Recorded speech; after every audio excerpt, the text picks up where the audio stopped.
Welcome back. Two police officers in Milwaukee, Wisconsin are being called heroes after they pulled two teens from a nasty crash. Yeah, we want to show you this wreck. It was caught on their patrol car's dash cam earlier this week. You're going to see a car slam into a utility pole right there, and then it's going to burst into flames. So these officers jumped into action. There were two teens inside this car. The officers got them both out safely. A third teen in the car was thrown clear of the crash. And unbelievably, all three of them are expected to be okay. We also have some incredible video out of an icy rescue. This is coming out of China. On Tuesday, a man braved into a frozen river to rescue a 70-year-old woman. He rushed over to the frozen water after watching that woman fall in. He broke through the ice with his fist, and then as he tries to pull her out, he's going to fall in as well. And then a help of another passerby comes by, helps him out. He was able to pull this woman out of the icy water, even got her back home, and then just went home, got changed, and headed to work. Wow. Pretty unbelievable. Yeah. It's 5:58, and doctors will soon be able to screen your child for about 1,800 medical conditions that could affect their health throughout their lives. Well, it could help prevent future health problems, but some critics fear this information could later lead to some kind of genetic discrimination. The team at CBS This Morning is taking a deeper dive into this controversial scientific advancement. That's coming up after another hour of KOIN 6 News This Morning.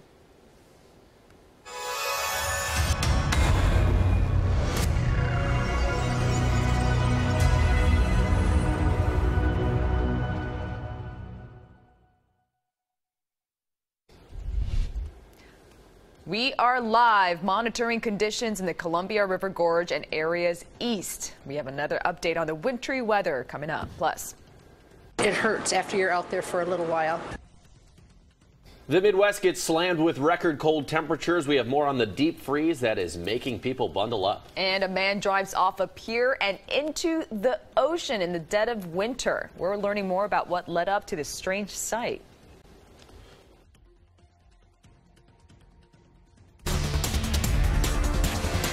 KOIN 6 News This Morning starts right now. Good morning, everybody. You are taking a live look at Mount Hood Meadows on this Thursday morning. It is December 28th. Certainly calm and peaceful. They've been seeing a whole bunch of snow and ice. It's great news up on the mountain.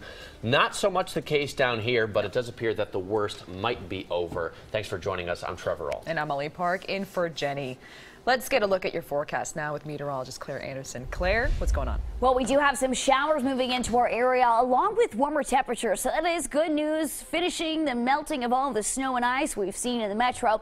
Currently, we're starting to see some heavy showers out towards Astoria and Tillamook. We might see a little bit of rain in Portland, but the majority of the heavy rain moves in later today. Still pretty dry out towards the Dalles and Salem, but the one thing we are watching is the fog, especially near Scappoose and Hillsborough along 26, visibility below 1 mile in McMinnville and below 2 miles up on I-5 up towards Kelso, and a little bit of fog out towards Hood River this morning as well. Now, watching temperatures, 37 degrees in Vancouver as well as in Portland, 40 towards McMinnville and 50 out towards Lincoln City. But what I'm really watching is that moisture moving in and the cooler temperatures still near the Hood River area, so we could still see some freezing rain in that area. So be aware if you are driving on I-84, slick spots still definitely an issue. So your forecast for today, morning fog. We'll start to see the rain moving in. Steady rain by midday, heavy at times, mild and breezy this afternoon. Highs slowly warming in the mid-40s later today. Well, we don't have any crashes so far this morning. That is always great news. By pretty much all accounts, the roads are much better this morning than what they have been over the past 2 mornings or so. But we are looking at a little bit of fog. Claire just mentioned this is happening to the west. Take a look at Highway 26 at Sylvan. This fog a little bit thicker as the morning goes along, so you really should be cautious. Drive extra carefully, even though the roads aren't going to be too slick. I want to give us a quick look at our drive times as well. Some of the main highways this morning. I-5 southbound has been great. 8 minutes all morning long to the Fremont Bridge, and the same is true for 84 westbound to get to I-5, only 6 minutes, and then 26 eastbound, so a little bit just to the east of the ODOT camera we just looked at. That's still only 5 minutes to get to 405. But meanwhile, we are still keeping watch on the conditions out in the gorge. The winter weather continuing to move through. What you're taking a look at now, live pictures at the Multnomah Falls area in the Columbia River Gorge. These are provided by our photographer Adam Worthington. We know that there is a A lot of snow, a lot of ice out that way. In fact, it was so bad yesterday that at one point 84 was shut down in both directions for several hours. So we're monitoring it. We can tell you that 84 is much better today, but a lot of the side streets, the on-ramp, the off-ramp, some of the parking lots are going to be very, very slippery. We still urge you to use caution if you're driving through the gorge. Now, further east of this, we sent a crew to Hood River last night, and there the people seem pretty happy about these winter conditions. Came later than last year, so we were all relieved. This area is famous for 4 seasons, and so I think we all sort of celebrate when winter comes. Early last December, you probably remember some treacherous travel conditions forced the closure of I-84 for days. Fortunately, we didn't see anything like that during this recent round of winter weather. However, there was this rollover crash that was further west near Troutdale, and we told you about it yesterday morning. That was part of the contribution of shutting down 84. Well, the snow melt is taking a little longer in some parts of town. Smaller neighborhood streets at higher elevations may take longer to thaw. This is what the roads looked like yesterday in southwest Portland. Well, caught on camera on the Oregon coast the moment a driver launches his truck off a pier in Astoria. Take a look at that. Astoria police were called to the area to check out reports of a trespasser, and when they tried to arrest this man, he hopped in a truck, took off, and just drove right off of Pier 2 on North Tongue Point. The driver was able to get out. He was pulled from the water. 27-year-old Timothy Arafif, this is him. He's from Scotts Mills. He's now in the Clatsop County Jail facing a number of charges. 2 teenagers are seriously hurt after a crash in North Clark County. 5 teens were in the car when it left the road near Yakult and hit some brush and trees. 1 teen has critical injuries and another is seriously hurt. Investigators say several of the teens were not wearing seatbelts, and they say speed was a factor. Well, the man accused in this week's stabbing on a MAX train made his first court appearance yesterday. 25-year-old James Stanley pleaded not guilty to the stabbing on a Green Line train Tuesday night in southeast Portland. The victim was taken to the hospital but is expected to survive. A convicted felon has been arrested in connection with the shooting of a teen in Vancouver earlier this month. 20-year-old Andrew Adams Mott is accused of shooting a 17-year-old girl. The teen survived this shooting. We took a closer look into Adams Mott's past and found several convictions in Multnomah County dating back to 2013. Some of those convictions include robbery and assault. Temperatures in northern Minnesota have been dipping down into the negative 30s and 40s this week. The wind chill makes the extreme cold even worse. I live in Embarrass, which is usually colder than Cotton, and when I left home this morning, it was minus 40 on my thermometer. I was kind of hoping my vehicle wouldn't start so I could stay home, but it started. I think I do, but I take every advantage I can to keep warm, keep out of trouble. Well, the National Weather Service says several northern Minnesota communities set record low temperatures this week. Claire, I was just telling Trevor, I'm like, I think we just read negative 30, negative 40, and I was like, that can't be like, right. Is that correct? Is that real? When I was living in Montana doing the weather, it was 30 below zero. You walk outside and your nose starts to run because it's so cold. And then it freezes, so you've got icicles in your nose. So that was a great. That was a great look. I hate stories like this because now I'm like, well, I can't complain about our weather now. Temperatures at 32 degrees. It's cold for here, but it is nothing. Once you get below zero, then it starts getting really cold. Not the case, though, here. We're slowly warming. Temperatures around 37 degrees in Vancouver, so much warmer.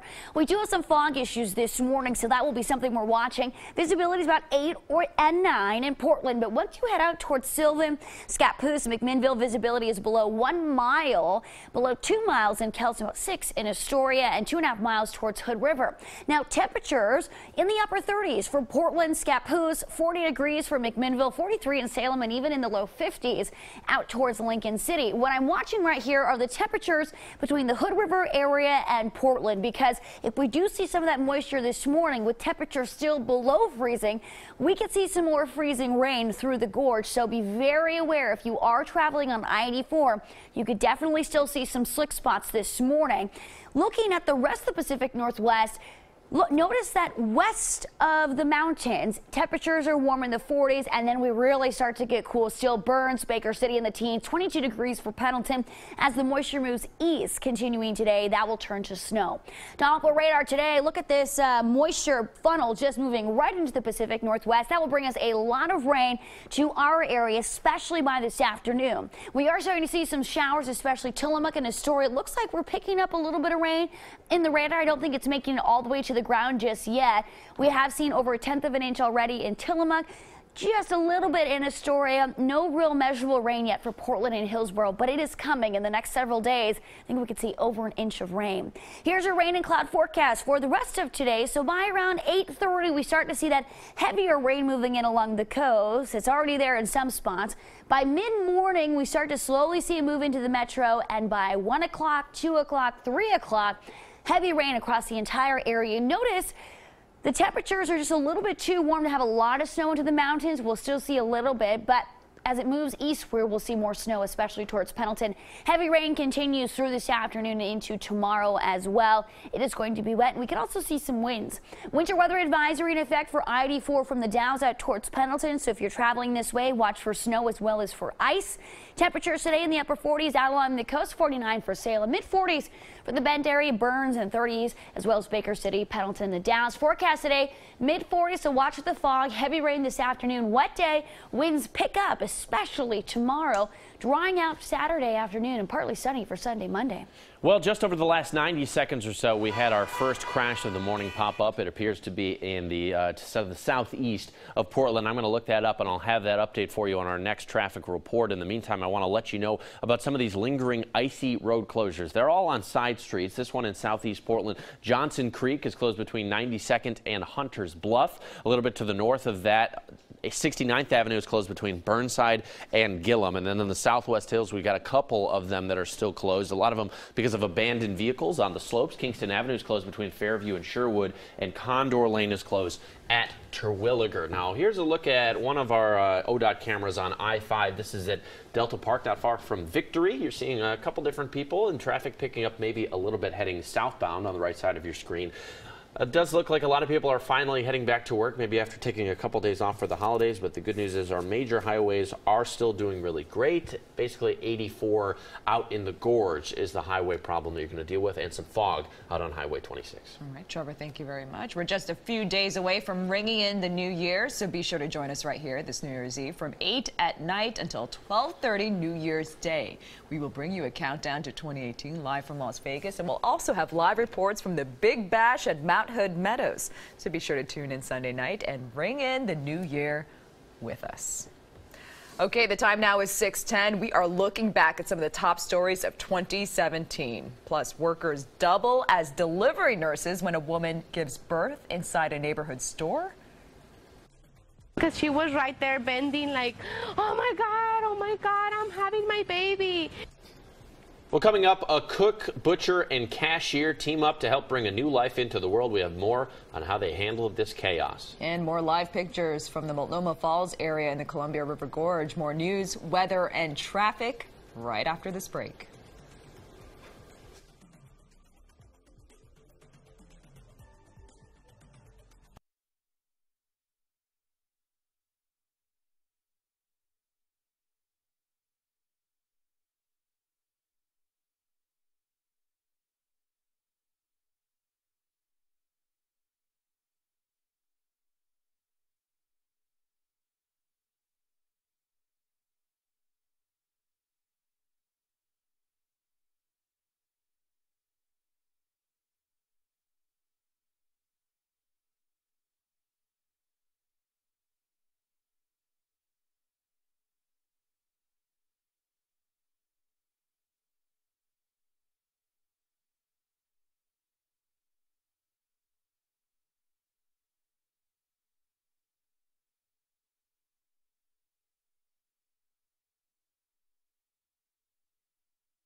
Destructive natural disasters and powerful men behaving badly. Just some of the biggest national news stories of 2017. Kenneth Craig has a look back at the past 12 months. 2017 was the costliest hurricane season on record. In late August, Hurricane Harvey made landfall twice, bringing record flooding to parts of Texas and Louisiana. Then Hurricane Irma slammed into Florida, causing widespread destruction and power outages. I ask for America's prayers. Hurricane Maria ravaged Puerto Rico and the U.S. Virgin Islands. The three storms caused more than $200 billion in damages in the U.S. alone. Out west, wildfires killed at least 40 people and wiped out entire communities in Northern California, including several wineries. In December, wildfires burned Southern California's hillsides, destroying hundreds of homes and buildings. We have an active shooter. The deadliest mass shooting in U.S. history happened October 1st in Las Vegas. Stephen Paddock opened fire on a music festival from a suite at the Mandalay Bay Hotel. 58 people were killed before Paddock took his own life. 26 adults and children were killed inside the First Baptist Church in Sutherland Springs, Texas. Police believe Devin Kelly was targeting his in-laws. Suspected serial killer Howell Donaldson was arrested in Tampa, Florida. Donaldson was charged with 4 counts of first-degree murder, ending a weeks-long manhunt. In Charlottesville, Virginia, a group of white nationalists clashed with counter-demonstrators during a rally. Witnesses say 20-year-old James Field Jr., a suspected white nationalist, drove his car into a crowd, killing Heather Heyer.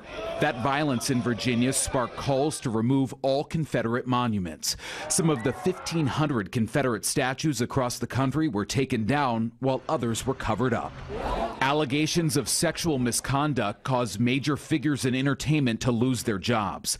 Film producer Harvey Weinstein stepped down from his production company, and studios parted ways with actors Kevin Spacey and comedian Louis C.K. TV anchors Bill O'Reilly, Charlie Rose, and Matt Lauer also lost their jobs.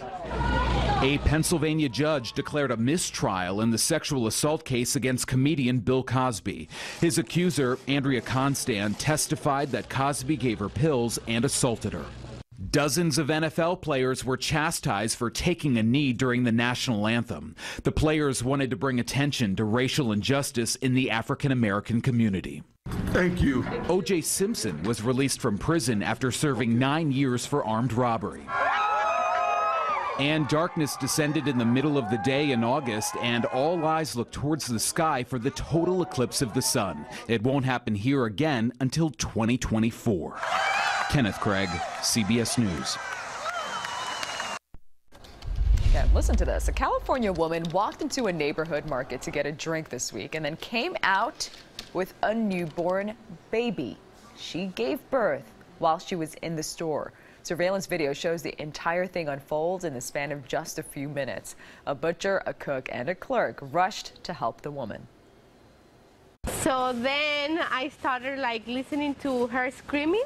So then I came to the carniceria, and then I was like, what's going on? Because she was right there bending like, oh my God, I'm having my baby. Well, store employees called 911, but they say no one answered. The woman ended up giving birth before an ambulance even arrived. And then it happened so quickly, everything happened so quickly. Then the butcher took off his apron, then he catched the baby, then I cut the cord. Unbelievable. A store regular ran home to get a suction device to help clear out the baby's mouth. The baby and mother were then taken to the hospital to get checked over. In a Facebook post, one of the employees says the baby is a boy and his mother named him Toby. She made the process sound so simple. Yeah. I was gonna say, it just caught the baby. It happened so quickly. Cut and it's the just, envelope. there you go, There baby. you go. It's a little more complicated than Just that. a little bit. Yeah, Just well a tiny done. bit. Yes. Well done. All right, well, let's talk about our pet walk forecast. This morning, if you're heading out, you will see some patchy fog as well as some light rain showers across the region. Check out this pug who's watching KOIN 6 News yesterday morning. So I appreciate for you guys tuning in and watching that. Very cute. Looks like the pug wants the channel changed. No, I think he's saying, look how cool I am watching this show. He loves Coin 6. Very cute puppy. This morning, also, you will see temperatures slowly warm by the middle of the day. And this is another great photo of a little bird hanging out in the snow on the feeder. Thank you for sending these Pet Walk photos in. Make sure to go to coin.com/petwalk. Upload your photos. Love sharing them during this time. All right, it's wet out towards Seaside. Currently, some scattered showers, especially out along the coast, will move its way into the metro area later today. But here's a look at all that moisture pushing in. You do notice this is more of that Pacific moisture from the south, which will warm our temperatures versus the colder air that moves in from the north. So a lot of rain. And it's going to just be some wet, heavy rain for our area. Most of the rain is out towards Tillamook. It does look like we're seeing a little bit of the radar pick up some showers, but I don't think it's making it all the way to the ground yet because we don't have any recorded rain totals just yet. So it might just be up in those higher spots, as well as some moisture in the fog this morning. So no rain recorded just yet, but we do have some warmer temperatures. 37 degrees in Portland, 37 degrees in Vancouver. Temperatures out through the gorge. That's the spot we're watching this morning because it's still right on the edge of freezing. It's definitely warmer this morning compared to yesterday by about 5 degrees in Portland, 10 degrees warmer in Salem, 4 degrees warmer in Hood River, and about 9 in Tillamook. Here's a look at the rain and cloud forecast for today, though. So maybe a few sprinkles and some moisture with the low elevation or the lower level fog. By mid-morning, though, we start to see the showers around 8 to 8:30. Moving into the coastal area, 10 to 10:30. That's when I think the main front and the heavy rain moves in. And then by 1:30, we start to see it in the metro. But look around 3 to 4 to 5 o'clock. The evening commute will be very wet. Watch for standing water. A little bit of snow to the mountains, but temperatures are just pretty warm. And then we do have some snow expected out towards Pendleton. Steady rain moves in, continuing tonight and into tomorrow as well. Here's a look at the winter weather advisory. In effect, 9 a.m. this morning from the Downs out towards eastern Oregon along I-84. So be aware if you need to travel that way today. Rain today, tomorrow, drying out by Saturday afternoon. And here's a look at those temperatures that go along with it. Mid to upper 40s today, 50s for Friday. Upper 40s for the weekend. We've got our first pair of crashes out here this morning, both heading to the east of the Portland area. This first one that just popped up a couple minutes ago. This is on 172nd near Big Timber Court, which I believe is kind of a neighborhood area. Shouldn't be blocking off too much of a morning traffic. And then well out to the east, out in the gorge, we've got another different crash. This is just to the west of Hood River, I-84 eastbound, and the right lane is blocked because of this crash. You can actually see a little bit of some traffic slow down as you are approaching Hood River. You need to be cautious. And here's our look a little bit closer in on I-84. The good news is our traffic not really slowing down quite yet, and all of our major highways seem to be moving along just fine in the Portland area. Westbound from Marine Drive over to I-5 is going to take you 14 minutes. That is really solid. And then for some reason it's yellow, but it's only 6 minutes from I-205 to I-5. Not bad at all. Right now it is 6:21. Your CBS Money Watch report is coming up right after this. And the rich are getting richer, according to a new report. Find out more during our live report from Wall Street.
Welcome back to Coin 6 News this morning. It's time for your CBS Money Watch. Henna Dova joins us live from the floor of the New York Stock Exchange. Good morning, Henna.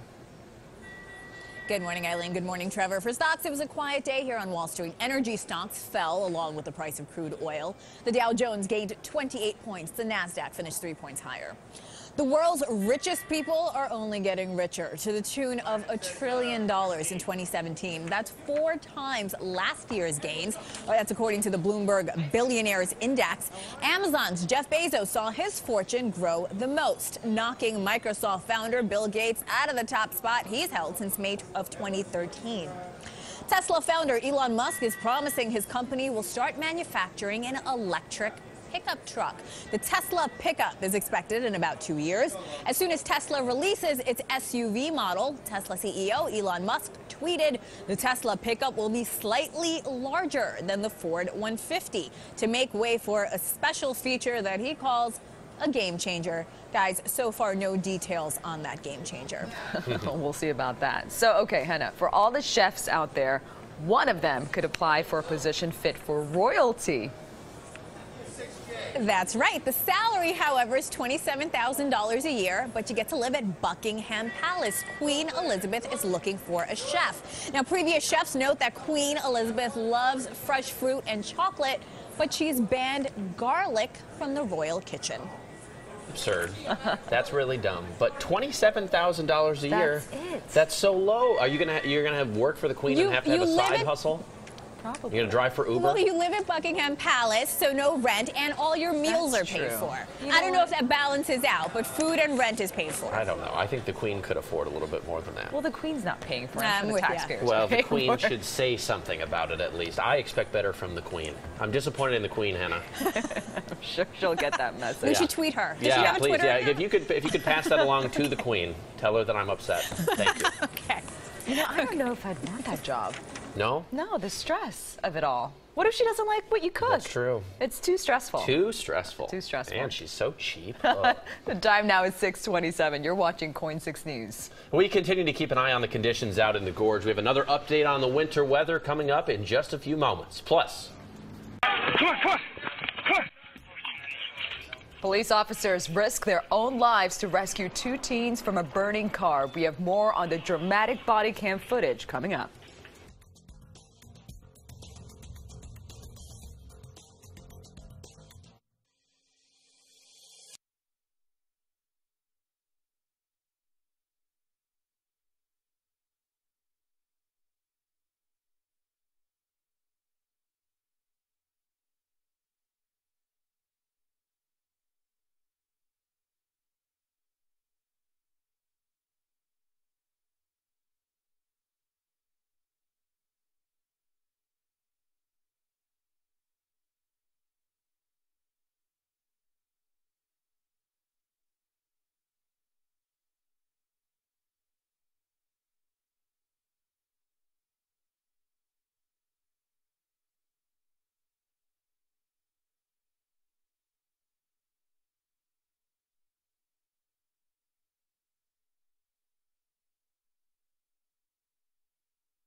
KOIN 6 News This Morning starts right now.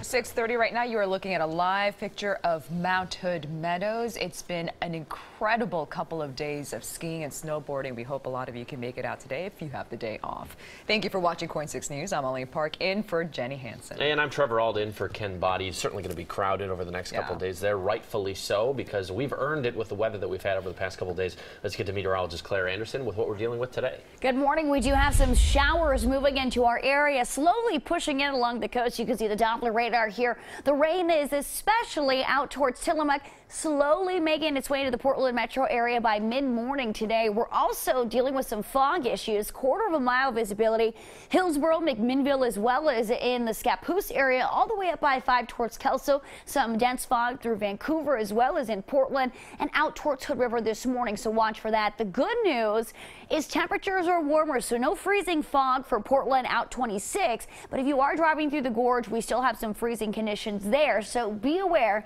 especially this morning. Your forecast for the rest of today, slowly warming up, steady rain by lunchtime and heavy rain at times through this afternoon, as well as some gusty winds. Trevor? Well, we got a couple different crashes this morning, Claire. One of them happening in the southeast area. This is on 172nd near Big Timber Court, so a residential area might be causing some problems. If you live there, you should be careful because it's probably still icy on those side streets where they can't get the plows over the past several days. We also have this crash. This is up in the gorge. This is on I-84 eastbound. The right lane is blocked just to the west of Hood River, and take a look at 84. There's that trail of yellow behind it. The gorge is still a little bit icy, and so you really need to be cautious even though both directions are back open. And we've had crews out there since yesterday gathering video. Let's show you some of it right now because I can tell you that we've had our photographers out this morning. 84 is doing all right, but the side streets are really slick. It's caused a handful of traffic problems.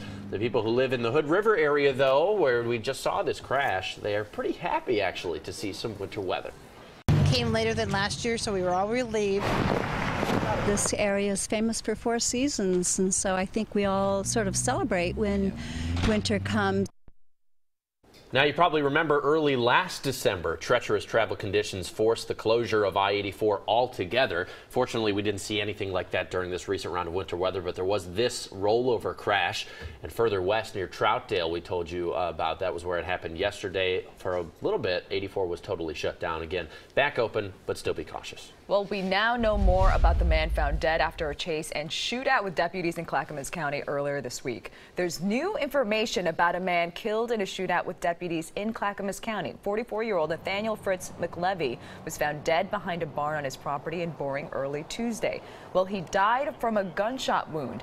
And at this point, we're still trying to learn more about this wound because a medical examiner ruled that 44-year-old Nathaniel McLevy of Boring died from this gunshot wound, and it was not self-inflicted. So we'll let you know when we find out more information. Yeah, very interesting. A Vancouver father missing since last week has been found dead. The body of James Reynolds was found near a creek in Leverage Park. The medical examiner is trying to figure out how he died. We know he was last seen Friday night, and then his car was found ransacked near Leverage Park on Saturday with the hood and the trunk open. As soon as we learn more, we'll pass it along, and we'll continue to follow this investigation. Well, at least 41 people dead and 20 wounded after an attack in Afghanistan as they were gathered to mark the anniversary of the 1979 Soviet Union invasion. The attackers targeted a Shiite Muslim cultural center in Kabul. No one immediately claimed responsibility for the attack, but an Islamic State offshoot has carried out several recent attacks on Shiites. Федеральная служба безопасности. Russian President Vladimir Putin is calling an explosion in a supermarket terrorism. Nobody was killed, but at least 10 shoppers were hurt when a homemade bomb went off in the store. This is in St. Petersburg. Investigators say it was rigged with shrapnel to cause even more damage, though no one yet has claimed responsibility for this bombing. Prosecutors in Kansas say they aren't going to file any charges against 2 Topeka police officers who shot and killed a man earlier this year. We want to warn you that the video you're about to see is pretty disturbing. Investigators released body camera footage of the September incident yesterday afternoon.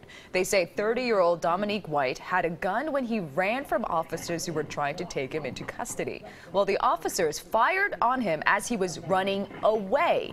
Each fired 4 shots. White was shot 3 times, and White's family says they're incredibly disappointed with this decision. Somebody else in here. 427. I got one black male, unconscious, approximately 13 years old. 2 police officers in Wisconsin are getting special recognition for their life-saving work. The pair rescued 2 teenagers from a burning car in Milwaukee this week. That car caught fire after it swerved off the road, hit a power pole, and then ended up on its roof. One of the passengers was able to escape and kick out a window. The officers dodged those flames to drag the 2 other teens out. All 3 passengers were taken to the hospital. The officers were out on duty again the very next night. Minimum wage workers in Washington are getting a pay raise in 2018. On Monday, the state's minimum wage is going up to $11.50 an hour.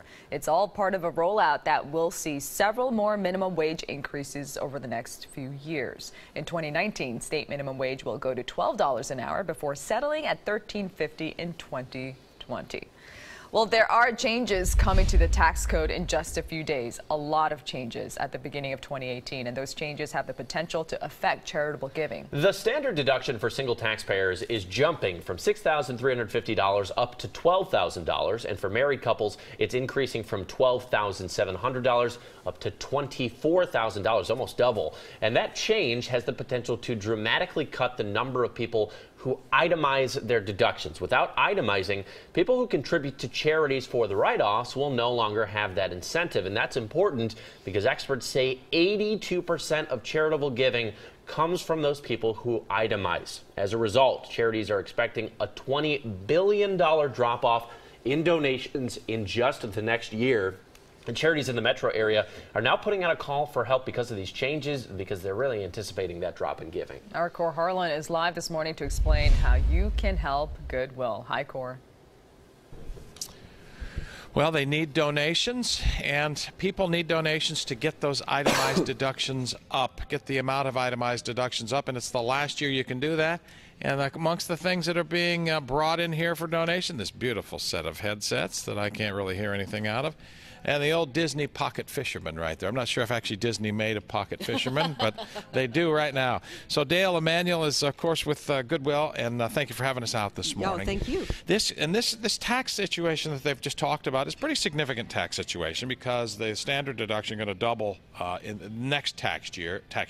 But folks, you're saying folks are still able to run up that itemized deduction total by making donations to Goodwill. Yeah, for this year, and I don't think it will really hurt us. Our folks do the right thing. Mm-hmm. We have the most giving donors in North America of all the Goodwill systems. But there are things we ask you be mindful about when giving. For example, we no longer take box springs and mattresses. Let's turn around here. Carl, whip it around here. So they have this stuff routinely dumped off at their store here at 122nd and Northeast Halsey. These are no-nos. They don't take mattresses of any kind. They actually sell new mattresses here and stuff like that. The junk in there on the right-hand side there. Carl actually found a couple of cigarette butts in there that they donated to Goodwill as well. That was nice of them. Just in dumping fees alone, it well exceeds $1.3 million this year. So we ask you to be thoughtful and mindful, and we appreciate donations because the revenues raised from the sale of them allows us to give free job services. 30,000 people served last year in our Pacific Northwest. So they put a lot of people to work with these donations, and you can get your tax credits, so your itemized deduction totals up this year before maybe using a standard deduction next year. Let's do a little show and tell here for a minute. Right. This is always a fun part of Goodwill. They have some great donations and some great pricing on things that you may want to come in here and buy. We love to brag about our donors. This is a Mark from New York. This retails, it's a convertible jacket, drops right into a vest. It retails for $165 or it's $25. If they had a 48XXL in this thing, this would be walking right out the door on my back with the fur, the faux fur. All right, some kids stuff too. Now you told me this is a Nike jacket, right? This is a Nike jacket. Is it more than $100? No, just $100. But it's expensive. It's $100 or it's $14.99. $14.99. That's a $100 jacket for $14.99. Cute. And right next to it is a Ralph Lauren wool pants. These retail for $140 or they're $19.99. Those are Armani jeans. Right by. Hang on. These are Armani jeans here. Carl, these could be good for you. We found them on sale for $126, or we're looking at $24.99. $24.99 for these. What size are these? Do you know? Oh, they're for a woman. They won't fit you. I'm so sorry. You know, just because they're for women doesn't mean I can't wear them, right? This jacket here, the last couple items here, neat jackets, women's jackets, I suspect, right? It's a laundry coat, and it retails for $135, or it's $12.99. And this that is $12.99. That's a cool coat. It's a good-looking coat. And this is the hipster item here, right? Hipster for your boy kid who loves his hybrid hoodie from O'Neill. It's $60, or it's $14.99. All right, so men's or women's clothing. Yeah. Doesn't really matter in this day and age, does it really? As I say, they'll be open here Friday, Saturday, and Sunday. You can pull up here at the donation center, and Monday as well, but it'll be after the deadline for the tax stuff there, right? So drop your donations off, get your receipt, add it to your taxes next year, because as again they've been saying, Trevor and Eileen have been saying, that standard deduction goes up, doubles next year for singles and married, so it might not make as much sense to itemize your deductions, but it does for this coming tax year. So get in here, run up your itemized deduction totals through donations. Everybody's got a lot of stuff they can get rid of. It's a house cleaning. Think of it as a spring cleaning during the Christmas season here. Goodwill Industries, they put a lot of people to work. They have some really good deals, and you can help your tax situation out in the process of donating as well. Eileen and Trevor? Core and Dale makes a good point about just dumping stuff off, because it costs a lot for Goodwill to actually take that and dump it to the dumpster. So be considerate and don't give Goodwill things that you don't want. It does. That's just going to end up in the landfill anyway. Plus, what better incentive to give than the fact that your old attire could become Core Harlan's new wardrobe? That's a good idea, too. That is a great idea. It is 6:42. You're watching Coin 6 News, watching out for you. Coming up, one of the darkest periods in American history affected thousands of Japanese Americans. We'll hear the story of two sisters who were uprooted during World War II. Coming up in another edition of Ken Bodies, Where We Live. And this morning we are talking some rain showers and warmer temperatures in the forecast. I'll tell you what we can expect for the Portland area today and into the weekend. Plus, we still have our eyes out on the roads in the Gorge this morning. We've got a crash just to the west of Hood River where one lane is closed on I-84 eastbound. We're going to have that and much more on your morning traffic right on the other side of the break. Good morning. Ahead on CBS This Morning, homeowners are lining up by the thousands to pay their 2018 property taxes before the new law goes into effect. We'll talk with Jill Schlesinger about the new rules and whether it's worth to prepay. And Halo Top ice cream is now the best-selling pint in the country. How it started with one man's effort to make a natural dessert he could eat. We'll see you at 7.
Welcome back. Portland commemorated a very painful anniversary this year. 75 years ago, thousands of Japanese Americans were incarcerated at what's now the Expo Center in North Portland. As Ken Buddy shows you, the story of two sisters who were ripped from their family farm in Hillsborough is a dark but ever important part of where we live. Aya Fuji and Takuma Zote were just teenagers in 1942 when their lives were turned upside down. They and 7 other family members rounded up and brought to what was then Portland's Livestock Arena.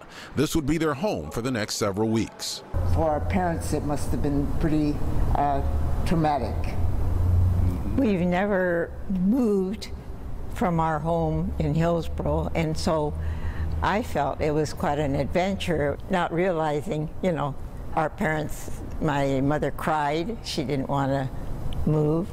After Japan bombed Pearl Harbor in 1941 at the start of World War II, the U.S. banned all people of Japanese descent from within 200 miles of the coast, citizens or not. The Portland Assembly Center at the Expo Center became the collection point for nearly 4,000 Japanese in this region. So when we got here, we were just shocked to find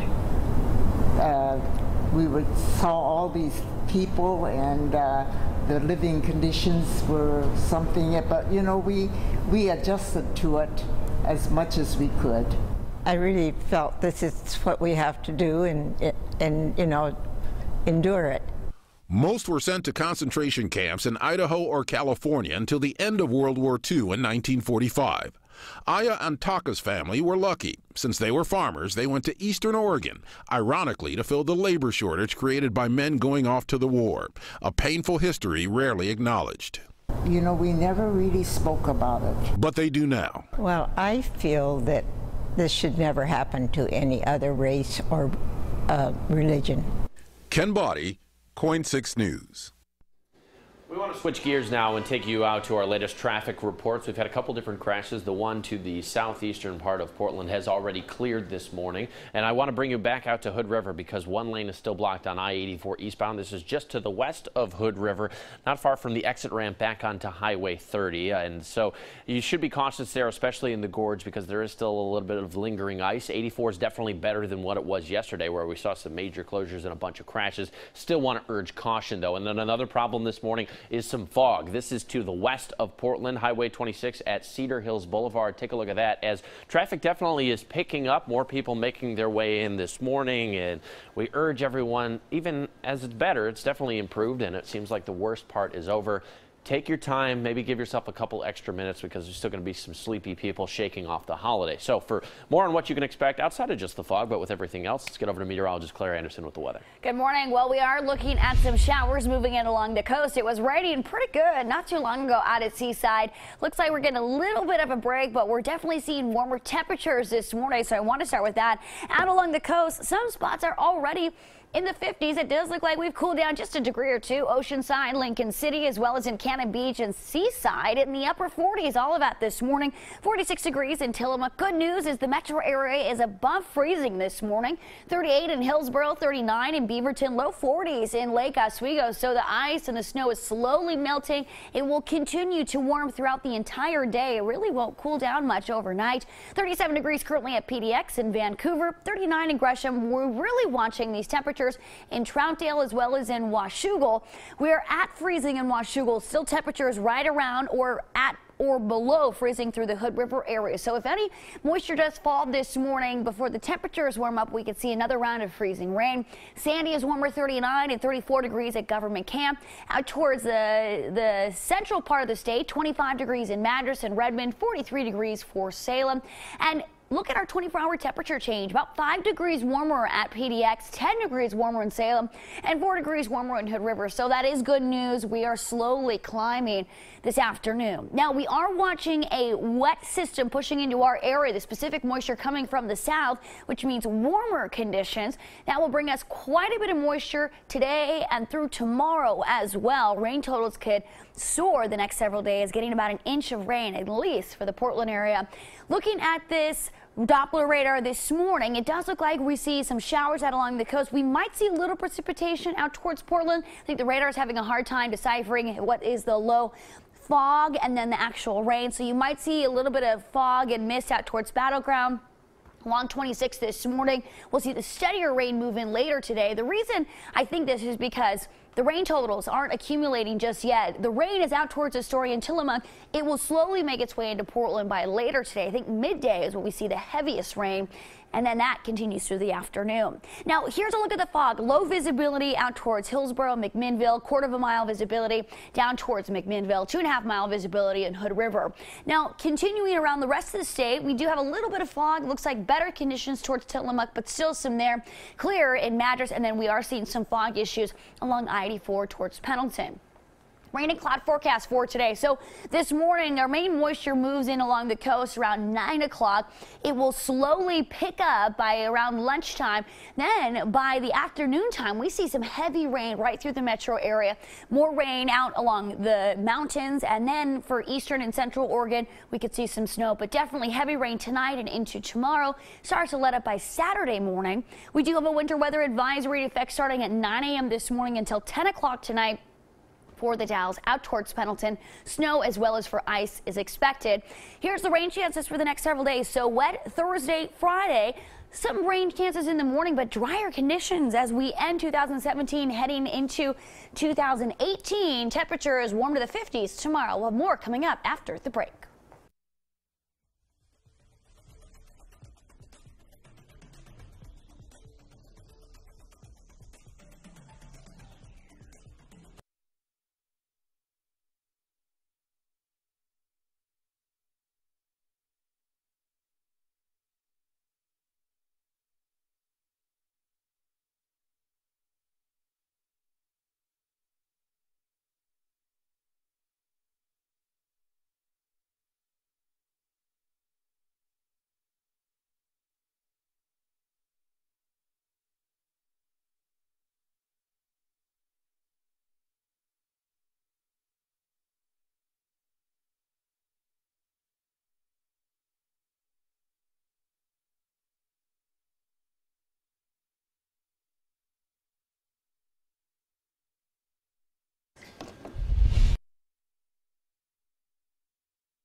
If you're looking for something to do this week, this would be a good week to head out to the Oregon coast for some whale watching. The Whale Watching Center in Depot Bay says some 20,000 gray whales are migrating from Alaska to Mexico right now, and you may be able to see them. They'll have 24 whale watching sites set up along the best viewpoints through New Year's Eve.